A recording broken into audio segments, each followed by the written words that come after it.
Did we just expose Colby Covington for not being that good?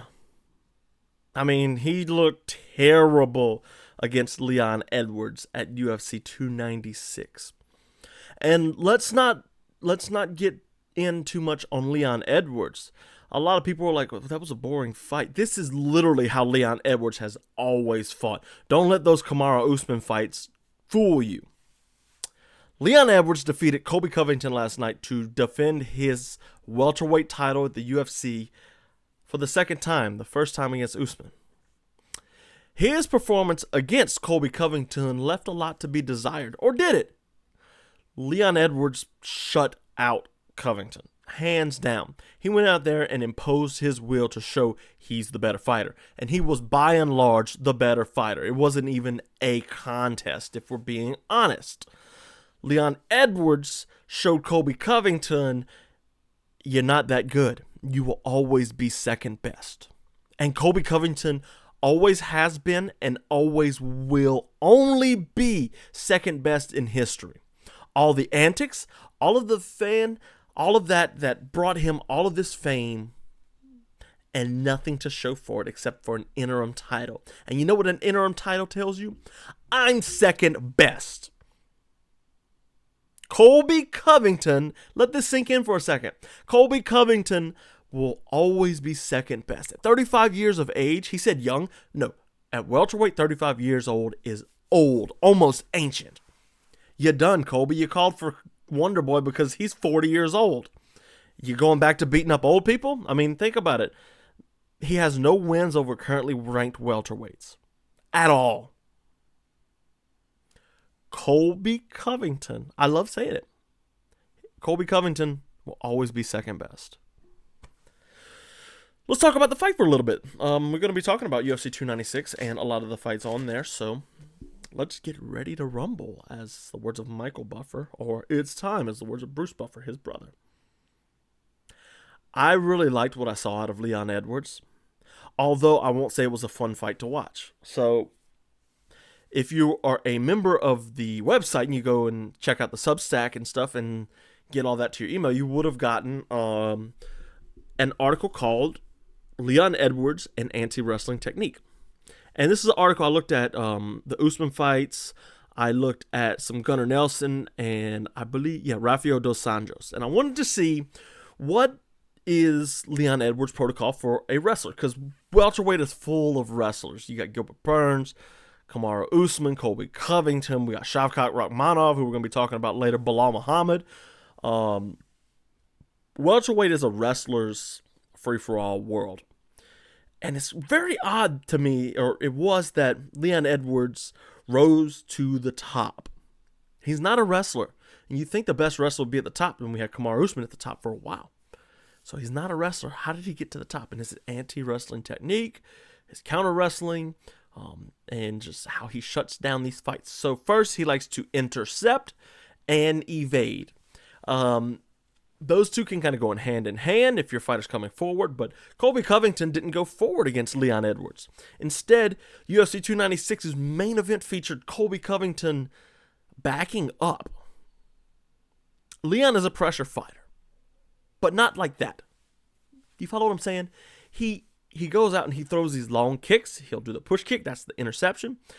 Or he'll circle out the side if you're coming forward. He'll also look for those intercepting knees. He didn't really get too many of those because Colby Covington was petrified to come forward. So what does he do? He goes out there and he starts smashing the leg. Colby Covington didn't know what to do with the leg kicks until later in the fight. He was like, oh, maybe I should check these. And it wasn't until like round 3 he checked the leg kick. Leon's just like too good at fighting against wrestlers. And if you think about it, after he lost to Kamaru Usman, it kind of makes sense, because he was like, I've got to be a better fighter. If this guy's going to be champ, and I'm going to meet him one day as he's the champ, I need to know how to beat him, and I need to know how to wrestle. And it turns out that pays massive dividends in a welterweight division full of wrestlers, right?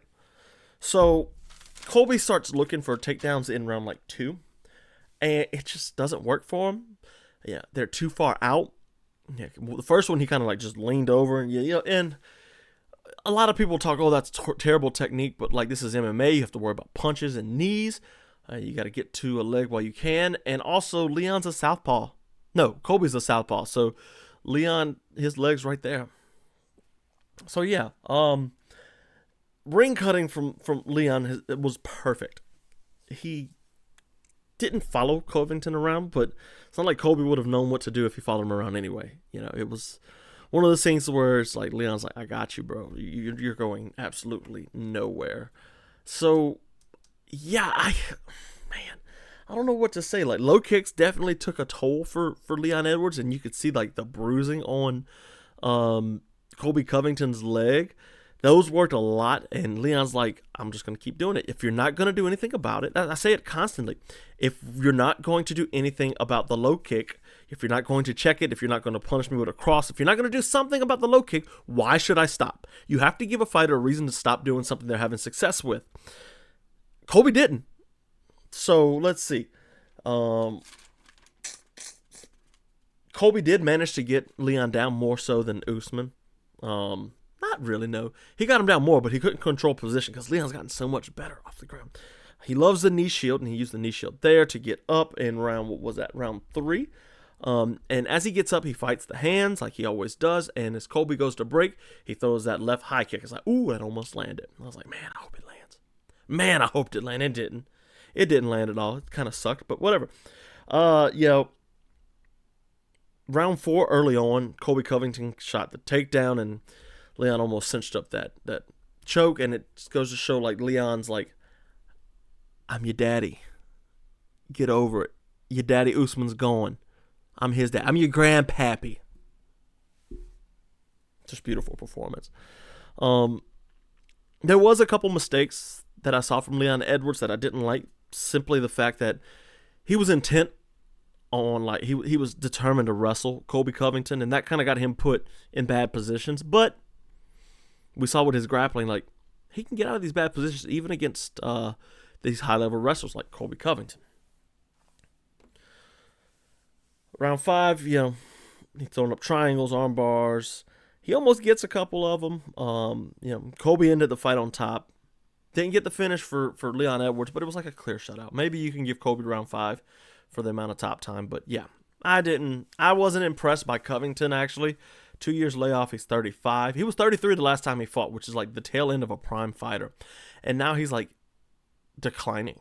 So, great on Covington for going out, but he's never going to be in contention anymore. I wouldn't be surprised to see Wonderboy beat him, even though Wonderboy is allergic to wrestlers, and he looked terrible tonight himself. Co-main event was Alexandre Pantoja and Brandon Royval. Royval couldn't get it done. Pantoja went out there and he did the thing, and he did the thing right. I mean, he really did show what he was made of.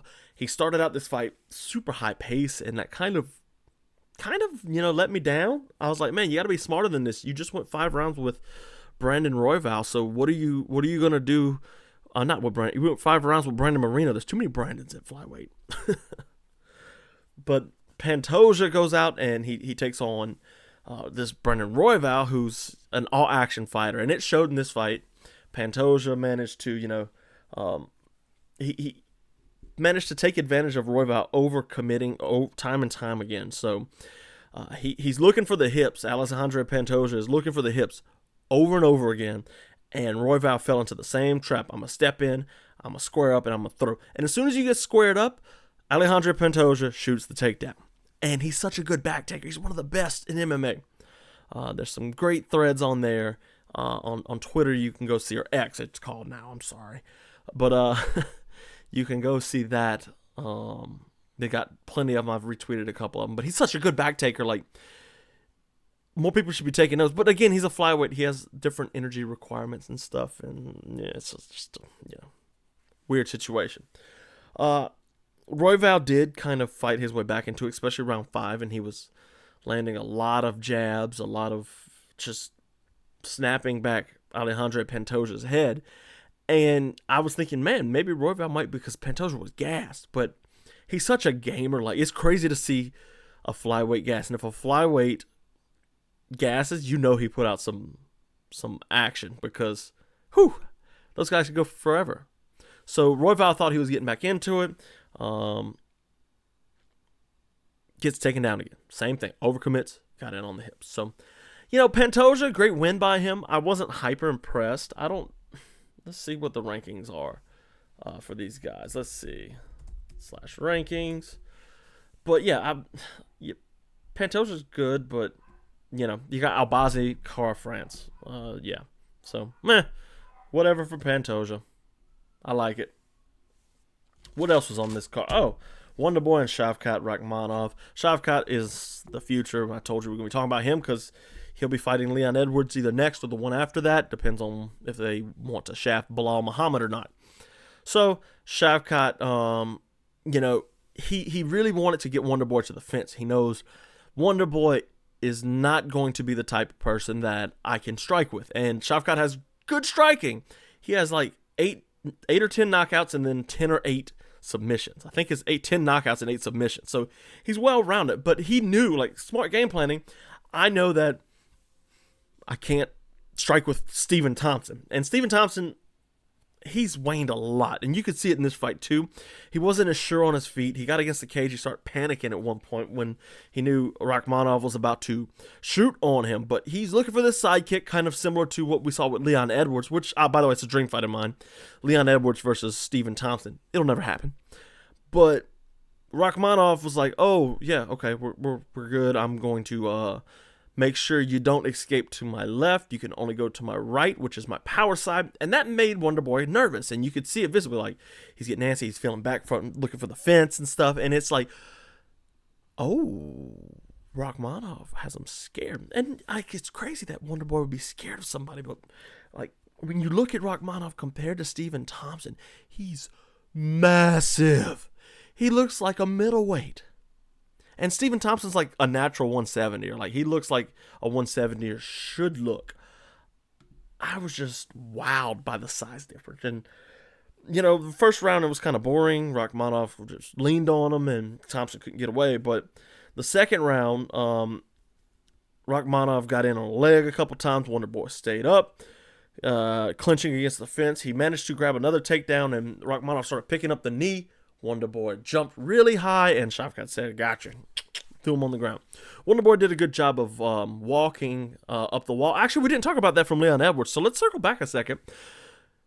Leon Edwards, he didn't have many options to do this, but when he did get taken down, he did a good job of walking up the wall, turning into the fence, so he's leaning against the fence forward and fighting the hands. So Covington he's pushing his center of gravity forward, and Covington can't really drag him back because that center of gravity is pushed more forward than where his hips are, which is where Colby has the lock. And this gives Leon Edwards the chance to fight the grip and break the grip and break free. And Wonderboy tried to do that, but Shavkat was just too heavy.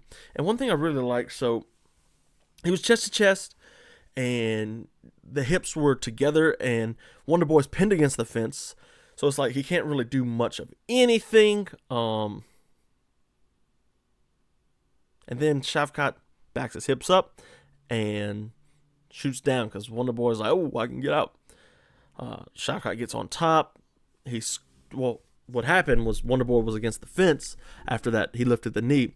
And Shavkat's like, oh, you're against the fence, and this is a new defense to the wall walk. I'm going to squeeze myself between you and the fence on your back. So you can't wall walk up because I'm the fence and I've got your back, and hooks him. Wonderboy covers up. Shavkat sinks in the choke and taps. Incredible performance by Shavkat Rakhmonov. He's not a dark horse of the division anymore. He is a contender at large. I'm excited. I like Shavkat so much. He's one of my favorites. Shout out to the Shavkat squad. We've been riding him since day one. Paddy Pimblett versus Tony Ferguson was hyper depressing. I mean, very depressing. Tony looked old, man. Paddy's not that good of a fighter, and he went life or death. Not really. Paddy controlled him a lot, and the reason, I said this on Twitter, but the reason Tony Ferguson lost this fight isn't because he was actually old. Instead, it's because he was bonehead, hard-headed, and does what Tony Ferguson wants to do. You can't let that happen.